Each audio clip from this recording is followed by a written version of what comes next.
नमस्कार, स्वागत है आपका बिहार समाचार में। इस वीडियो में हम बात करेंगे बिहार की अब तक की सभी बड़ी खबरों के बारे में। सभी खबरें आपके काम की और सिलेक्टेड हैं। तो आज की बड़ी खबरों पर बात करने से पहले आपसे एक छोटी सी अनुरोध है कि इस वीडियो को एक प्यारा सा लाइक अवश्य कर दीजिएगा। आपका एक लाइक करना ही हमारी मेहनत का फल होता है। तो चलिए शुरुआत करते हैं आज की पहली बड़ी खबर से। लालू यादव जल्द ही बिहार आने वाले हैं। तो अब इस पर जदयू प्रवक्ता ने इस पर निशाना साध दिया है और कहा है कि परिवार में चल रहे द्वंद्व के लिए आ रहे हैं लालू यादव। तो राजद ने भी अब जदयू पर पलटवार करते हुए कह दिया है कि विरोधी दल की पूरी जमीन खिसक जाएगी। जी हां, बिहार में चुनावी माहौल है। एक तरफ पंचायत चुनाव चल रहे हैं तो दूसरी तरफ विधानसभा के लिए 2 सीटों पर उपचुनाव है। और अब ऐसे में पिछले 3.5 साल से बिहार से दूर रहे राजद सुप्रीमो लालू प्रसाद यादव 20 अक्टूबर को पटना आने वाले हैं और उनके आने से राजद काफी उत्साहित है। उनके बिहार आने की खबर से बिहार की राजनीति गरमाने लगी है। तो वहीं राजद प्रवक्ता मृत्युंजय तिवारी ने कहा है कि विरोधी दल को लालू यादव के नाम से ही बुखार आ रहा है। जब वह मैदान में उतरेंगे तो उनकी पूरी जमीन खिसक जाएगी। तो इधर जदयू की तरफ से जदयू के मुख्य प्रवक्ता नीरज कुमार ने सोशल मीडिया पर लालू यादव पर तंज कसते हुए कहा है कि वे उपचुनाव के लिए नहीं, परिवार में जो द्वंद्व चल रहा है उसके लिए आ रहे हैं। और तेजस्वी यादव के राजनीतिक जीवन में संक्रमण काल आया हुआ है, उससे उनकी ताजपोशी नहीं हो पाई है और लालू उसी की बेचैनी के तहत आ रहे हैं। नीरज कुमार ने कहा कि लालू जी, आपका जेल से आना जाना और बिहार से आना जाना आपकी नीति है। तो इधर फिर से नीरज कुमार के बयान पर आरजेडी के प्रवक्ता मृत्युंजय तिवारी ने पलटवार कर दिया है। उन्होंने कहा है कि खिसियानी बिल्ली खंभा नोचे। राजद सुप्रीमो लालू प्रसाद यादव के आने की खबर से जब ये इतने परेशान हो गए हैं, तब जब वो आ जाएंगे तो इनका क्या हाल होगा। उन्होंने कहा कि लालू यादव बिहार के नेता हैं और उनको यहाँ की जनता दिल में बसाती है। यहाँ की आवाम उनसे प्यार करती है और उनके आने का इंतजार किया जा रहा है। दोनों विधानसभा के उपचुनाव में राजद की जीत हो रही है और लालू जी वहां जाएं या ना जाएं, वहां की जनता भरपूर सहयोग करेगी और 100% से उपचुनाव हम जीत रहे हैं।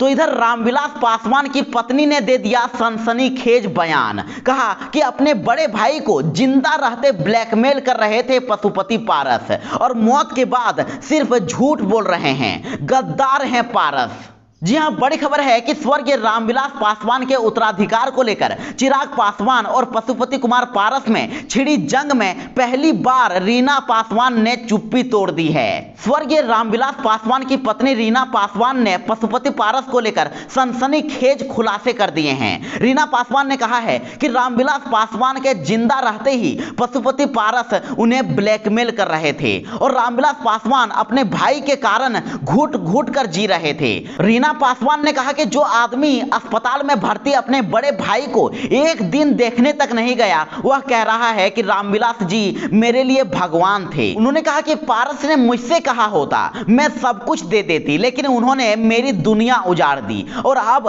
हर लाइन झूठ और सिर्फ झूठ बोल रहे हैं। उन्होंने कहा कि पारस का झूठ मैंने बहुत बर्दाश्त किया है, लेकिन अब बर्दाश्त नहीं होता। चिराग पासवान ने मुख्यमंत्री नीतीश कुमार पर साधा निशाना और कहा कि उपचुनाव में तीसरे नंबर पर आएगी जदयू। बिहार की जनता नीतीश कुमार से परेशान हो गई है। जी हां, लोक जनशक्ति पार्टी के अध्यक्ष चिराग पासवान ने एक बार फिर से बिहार के मुख्यमंत्री नीतीश कुमार पर निशाना साधा है। बिहार उपचुनाव में दोनों सीट पर अपनी पार्टी के उम्मीदवारों का ऐलान करते हुए उन्होंने यह दावा किया है कि जदयू तीसरे नंबर पर आएगी, क्योंकि बिहार की जनता मुख्यमंत्री नीतीश कुमार से परेशान हो गई है। तो वहीं चिराग पासवान ने मुख्यमंत्री नीतीश कुमार के साथ ही अपने चाचा पशुपति कुमार पारस पर भी निशाना साधा है। उन्होंने कहा कि पिछले चुनाव के वक्त उनके पिता रामविलास पासवान बीमार थे और वह मुश्किल से 10-15 दिन ही प्रचार कर पाए थे और इसके बावजूद पार्टी को 6% वोट मिले, जबकि आज 15% वोट वाले मुख्यमंत्री बने हुए हैं। और इसके साथ ही उन्होंने ये भविष्यवाणी भी कर दी है कि बिहार में जल्द ही मध्यावधि चुनाव होंगे और इसका कारण बताते हुए उन्होंने कहा है कि एनडीए गठबंधन में होने के बावजूद नीतीश कुमार केंद्र सरकार के हर फैसले का विरोध कर रहे हैं और ऐसे में गठबंधन का टूटना अब तय है। तो इधर बीजेपी ने लालू यादव को कह दिया एक्सपायरी माल, कहा कि दहाड़ने नहीं मिमियाने आ रहे हैं राजद सुप्रीमो। जी हां, बड़ी खबर है कि लालू यादव की बिहार में एंट्री होने से पहले ही बीजेपी ने उन पर तंज कसा है और श्रम संसाधन और विज्ञान एवं प्रौद्योगिकी मंत्री जीवेश कुमार ने कहा है कि लालू यादव एक्सपायरी माल हैं और उनमें अब ताकत नहीं बची है और वे दहाड़ने नहीं मिमियाने के लिए बिहार आ रहे हैं। मंत्री जीवेश कुमार ने कहा कि हम तो सबका साथ सबका विकास की बात करते हैं और लालू यादव के लिए भी हमारी शुभकामनाएं हैं। उन्होंने कहा कि लालू अगर एक्सपायरी माल नहीं होते तो तेजस्वी को कप्तानी क्यों देते। उन्होंने कहा कि तेजस्वी को लालू आगे बढ़ा रहे हैं और तेज प्रताप को अपने ही घर में उपेक्षित कर दिया है। उन्होंने कहा कि राजद सुप्रीमो के बिहार आने से कुशेश्वर स्थान और तारापुर में होने वाले उपचुनाव में कोई फर्क नहीं पड़ेगा। जीवेश कुमार ने कहा कि लालू परिवार बिखरा जा रहा है और इसके साथ ही तेजस्वी यादव को उन्होंने सलाह दी कि वह चुनाव छोड़कर पहले अपनी पार्टी को समेटने की कोशिश करें।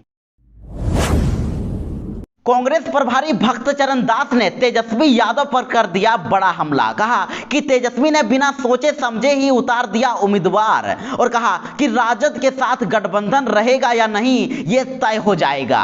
जी हां, बड़ी खबर है कि पटना पहुंचे कांग्रेस प्रभारी भक्तचरण दास ने बिहार विधानसभा उपचुनाव को लेकर अपने सहयोगी राष्ट्रीय जनता दल के ऊपर ही बड़ा हमला बोल दिया है। भक्तचरण दास ने कहा है कि हमने आरजेडी को यह कह दिया था कि कुशेश्वर स्थान विधानसभा सीट पर हमारा उम्मीदवार रहेगा और हर हाल में हम चुनाव जीतेंगे, लेकिन इसके बावजूद तेजस्वी यादव लगातार ये कह रहे हैं कि दोनों सीटों पर आरजेडी के उम्मीदवार होंगे। उन्होंने कहा कि तेजस्वी यादव ने जल्दबाजी में बिना सोचे समझे दोनों सीटों पर अपने उम्मीदवारों के नाम की घोषणा कर दी है और तेजस्वी यादव पर हमला बोलते हुए भक्तचरण दास ने यह भी कहा कि जिस तरह काम हो रहा है उससे महागठबंधन कमजोर हो गया है। राष्ट्रीय जनता दल को समझना चाहिए कि कांग्रेस को कमजोर करने से उसी का ही नुकसान होगा और अगर हम विधानसभा चुनाव में जीत हासिल करते हैं तो तेजस्वी यादव की ही ताकत बढ़ती है और राष्ट्रीय जनता दल की सरकार बनाने की स्थिति के करीब पहुंचती है। और उन्होंने यहां तक कह दिया है कि चुनाव में अगर आमने सामने की स्थिति हो गई है तो हम टकराव के लिए तैयार हैं और यह भी अब तय हो जाएगा कि कांग्रेस के साथ हमारा गठबंधन रहेगा या नहीं रहेगा। तो वहीं अब तेजस्वी को चुनौती देने वाले भक्तचरण दास का विरोध शुरू हो गया है। कांग्रेसियों ने ही उन्हें घेर लिया है। जी हां, बिहार कांग्रेस के प्रभारी भक्तचरण दास का पटना में जबरदस्त विरोध देखने को मिल रहा है और पार्टी के प्रदेश कार्यालय में कार्यकर्ता भक्तचरण दास के इस्तीफे की मांग कर रहे हैं। पार्टी कार्यालय के बाहर प्रदर्शन कर रहे कार्यकर्ताओं का आरोप है कि भक्तचरण दास पार्टी के दलालों के साथ मिलकर कांग्रेस का टिकट बेच रहे हैं। बिहार में इंटर पास लड़कियों के लिए बड़ी खुशखबरी है। अब उनके अकाउंट में जल्द ही आने वाले हैं 25-25 हजार रुपए। जी हां, बिहार की इंटर पास छात्राओं के लिए एक बड़ी खबर है। नीतीश सरकार अब इंटर पास छात्राओं को 25-25 हजार रुपए देने वाली है। दरअसल आपको बता दें कि मुख्यमंत्री कन्या उत्थान योजना के तहत 4,12,469 इंटर पास अविवाहित लड़कियों को बढ़ी हुई प्रोत्साहन राशि 25-25 हजार रुपए का भुगतान अगले सप्ताह तक सुनिश्चित करने जा रही है और ये राशि डीबीटी के माध्यम से उपलब्ध होगी। ये राशि सीधे उनके अकाउंट में भेज दी जाएगी और इसके लिए शिक्षा विभाग ने 400 करोड़ रुपए सभी जिलों को जारी कर दिया है। तो वहीं इसके अलावा सरकार ने मुख्यमंत्री कन्या उत्थान योजना के तहत 1,24,000 स्नातक पास यानी कि ग्रेजुएशन पास लड़कियों को प्रोत्साहन राशि 50-50 हजार रुपए का भुगतान करने की कार्यवाही की जा रही है। बिहार में अब वाहनों का इंश्योरेंस नहीं कराने पर होगा डबल नुकसान, परिवहन विभाग वसूलेगा राशि। जी हां, अगर आपकी भी गाड़ी का बीमा या थर्ड पार्टी इंश्योरेंस नहीं है तो तुरंत ही करा लीजिए, नहीं तो दुर्घटना होने पर परिवहन विभाग आपसे ही दुर्घटना की मुआवजा राशि वसूलेगा। और यही नहीं, मुआवजा न देने पर जिला प्रशासन आपकी गाड़ी जब्त कर लेगा और नीलाम करेगा और उस राशि से ही दुर्घटना में घायल या मृतक व्यक्ति के आश्रितों को मुआवजा राशि दी जाएगी। तो वहीं अगर वाहन का थर्ड पार्टी इंश्योरेंस होगा तो संबंधित बीमा कंपनी से सरकार मुआवजा राशि की वसूली करेगी। आपको बता दें कि राज्य भर में सड़क दुर्घटना पर तत्काल सरकारी मुआवजा का प्रावधान लागू होने के बाद विभाग ने इसको लेकर सभी जिलों को विस्तृत दिशा निर्देश भेज दिया है और संबंधित जिलों के डीएम और डीटीओ को निगरानी की जिम्मेदारी दी गई है।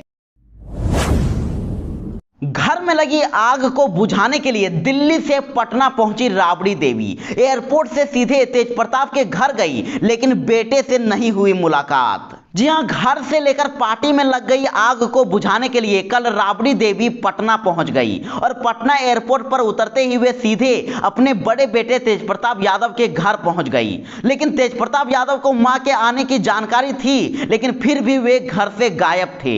और इधर राबड़ी देवी से जब मीडिया ने पूछा कि क्या विवाद सुलझ जाएगा, तो राबड़ी देवी बिना कोई साफ जवाब देते ही निकल गई। राबड़ी देवी परिवार में लगी आग को बुझाने के लिए पहुंची हैं, लेकिन इसके आसार कम दिख रहे हैं। जानकारी के लिए आपको बता दें कि राबड़ी देवी के आवास में ही तेजस्वी यादव भी रहते हैं। पंचायत चुनाव के लिए वोट मांगने निकले मुखिया प्रत्याशी व समर्थकों पर हुआ जानलेवा हमला, जमकर चली लाठी और डंडे। जी हां, ये खबर सुपौल की है, जहां सुपौल में पंचायत चुनाव को लेकर जनसंपर्क अभियान पर निकले मुखिया प्रत्याशी और उनके समर्थकों पर जानलेवा हमला कर दिया गया और मुखिया प्रत्याशी के विरोधियों ने इस तरह से लाठियां चलाई कि युद्ध जैसा नजारा उत्पन्न हो गया और इस हिंसक हमले में मुखिया प्रत्याशी सहित कई लोग घायल हुए हैं। और यह घटना रतनपुरा थाना क्षेत्र के पिपराही वार्ड 1 में शनिवार की है। मामले को लेकर अब रतनपुर थाना में केस दर्ज कर दिया गया है। दरअसल आपको बता दें कि बसंतपुर प्रखंड में 24 अक्टूबर को 5वें चरण के पंचायत चुनाव का मतदान होने वाला है और रतनपुरा पंचायत के निवर्तमान मुखिया सह मुखिया प्रत्याशी संजीव कुमार मेहता उर्फ मंटू मेहता पिपराही वार्ड 1 में मतदाताओं से डोर टू डोर मिलने शनिवार को गए थे। वहां पहले से ही 20-25 लोग घात लगाए हुए थे और जैसे ही मंटू मेहता के समर्थक पहुंचे कि विरोध शुरू कर दिया गया और बातचीत में ही विवाद बढ़ गया और घात लगाए हुए विरोधियों ने लाठी डंडा और धारदार हथियार के साथ मंटू मेहता और उनके समर्थकों पर हमला बोल दिया। बीजेपी ने तेजस्वी और तेजप्रताप यादव पर कसा तंज और कहा कि राजद नेताओं के बीच ग्रुप खेल रहे हैं तेजस्वी और तेजप्रताप। जी हां, भाजपा ओबीसी मोर्चा के राष्ट्रीय महामंत्री सह प्रदेश प्रवक्ता निखिल आनंद ने आरोप लगाया है कि तेजस्वी और तेजप्रताप यादव ग्रुप का खेल खेलकर पार्टी के नेताओं को बेवकूफ बना रहे हैं। उन्होंने कहा कि लालू चाचा और राबड़ी चाची के शासनकाल में राजद नेताओं और समर्थकों एवं आम लोगों का शोषण और दोहन करने के लिए साधु गुट सुभाष गुट बना हुआ था और अब उसी तर्ज पर दोनों भाई तेजप्रताप और तेजस्वी यादव भी राजद नेताओं समर्थकों के बीच ग्रुप का खेल रच के पारिवारिक हित साधने में लगे हैं। उन्होंने कहा कि यह स्क्रिप्ट पुराना है और बिहार की जनता और राजनीतिक तौर पर ठगे जा रहे राजद नेताओं को बेवकूफ बनाना अब बंद भी करो। हकीकत में सब एक हो, मिले हुए हो भाई। तेजस्वी के करीबी पर भड़क गए तेजप्रताप यादव, कहा कि सिगरेट की कहानी कहीं और जाके लिखना। जी हां, तेजप्रताप यादव इन दिनों काफी गुस्से में हैं और कई मौकों पर तेजप्रताप का गुस्सा सामने झलक भी चुका है और इसी बीच छोटे भाई तेजस्वी यादव ने अपनी पहली ही चुनावी चाल में उनको हरा दिया है। दरअसल तारापुर विधानसभा सीट पर हो रहे उपचुनाव में तेजप्रताप यादव के छात्र जनशक्ति परिषद समर्थित उम्मीदवार संजय यादव ने पर्चा भरने के अगले ही दिन नाम वापस ले लिया है और संजय यादव ने तेजस्वी यादव से मुलाकात करने के बाद यह ऐलान कर दिया है कि वो अब तेजस्वी यादव का साथ देंगे, तेजस्वी के लालटेन की रोशनी तेज करेंगे। तेजप्रताप यादव ने तेजस्वी यादव के सलाहकार पर निशाना साधते हुए कहा है कि हरियाणवी स्क्रिप्ट राइटर, तुम ये फालतू की सिगरेट कहानी कहीं और लिखना, बिहारी सब समझते हैं।